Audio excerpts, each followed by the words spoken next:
بلی کا خون، فریدہ رازی۔ اب میں اپنی بلی کے بدن پر نظر کرتی ہوں، کیسا سوکھ کر رہ گیا ہے۔ یہ مجھے اچھا لگ رہا ہے، خود کو ہلکا پھلکا محسوس کر رہی ہوں۔ کوئی خاص بات نہیں، وہ مر گئی، ہم دونوں کو چین پڑا۔ کب سے وہ اپاہجوں کی طرح گھسٹ رہی تھی۔ اس کی میاؤں میاؤں سے پتہ چلتا تھا کہ دکھ جھیل رہی ہے، مگر ظاہر نہیں کرتی۔ اس کی گھٹی گھٹی پتلی آواز میں فریاد کی کیفیت آ گئی تھی۔ وہ سارے وقت کسی کونے میں سکڑی پڑی رہتی اور مچی مچی آنکھوں سے میری طرف دیکھا کرتی تھی۔ اس کی نگاہیں غصے میں بھری ٹٹولتی ہوئی نگاہیں میری ہڈیوں کے گودے تک کو جلائے ڈال رہی تھیں۔ روز بروز وہ کمزور اور دبلی ہوتی جا رہی تھی۔ بال اس کے سوکھے ہوئے بدن پر چپک کر رہ گئے تھے اور ان کی آب جاتی رہی تھی۔ وہی بلی جو پرچھائی بھی دیکھ پاتی تو چیتے کی طرح جست مارتی اور ایسا پھنکارتی کہ مجھ کو خوف آنے لگتا، اب ایسی بے جان ہو گئی تھی کہ میں اسے جتنا بھی چھیڑتی وہ شل پڑی رہتی یا میری طرف توجہ کیے بغیر اٹھ کر کسی اور گوشے میں پڑ رہتی۔ اس سے پہلے وہ مگن مست رہتی تھی، قالین پر لمبی لمبی لیٹ جاتی، نرم سفید سینہ ابھار ابھار کر بند پنجوں سے مجھ کو نوچتی تھی۔ چاہتی تھی میں اس کو گدگداؤں، اس کا سینہ کھجاؤں اور وہ خرخرانا شروع کر دے۔ آنکھیں نشیلی بنا کر میرے پیچھے پڑ جاتی کہ اس کے ساتھ کھیلوں۔ جب وہ ٹھیک تھی تو صوفے کے ایک کنارے پھیل کر لیٹ جاتی اور خراٹے بھرا کرتی تھی۔ اس زمانے میں اس کے گدبدے جسم پر پھولے پھولے بال چمک مارتے تھے۔ اس کے گول منہ اور صاف ستھری مونچھوں سے خوشی برستی تھی، لیکن اب اسے دیکھ رہی ہوں تو جی متلا رہا ہے۔ وہ کھل کر رہ گئی تھی، ہر وقت روتی رہتی تھی۔ میں اسے بہلانے کے لاکھ جتن کرتی، کوئی فائدہ نہ ہوتا تھا۔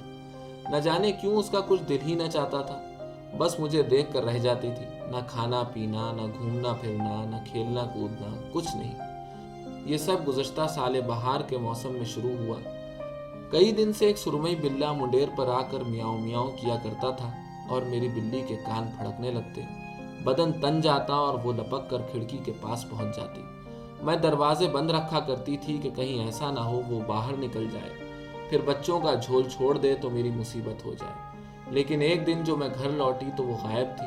میں نے سب جگہ ڈھونڈا، کہیں نہیں ملی۔ کئی دن بعد کھڑکی کے باہر اس کی آواز سنائی دی۔ میں نے دروازہ کھولا تو وہ جست مار کر اندر آ گئی اور مجھ کو نظر انداز کرتی ہوئی سیدھی باورچی خانے میں گھس گئی۔ معلوم ہوتا تھا بہت بھوکی ہے۔ وہ دبلی ہو گئی تھی مگر چاق چوبند تھی، ہر چیز کے گرد گھومتی، جو پاتی کھا لیتی اور کسی گوشے میں پڑ کر سو رہتی۔ کچھ دن تک مجھ سے کھچی کھچی رہی، لیکن رفتہ رفتہ اس کی پرانی عادتیں لوٹ آئیں۔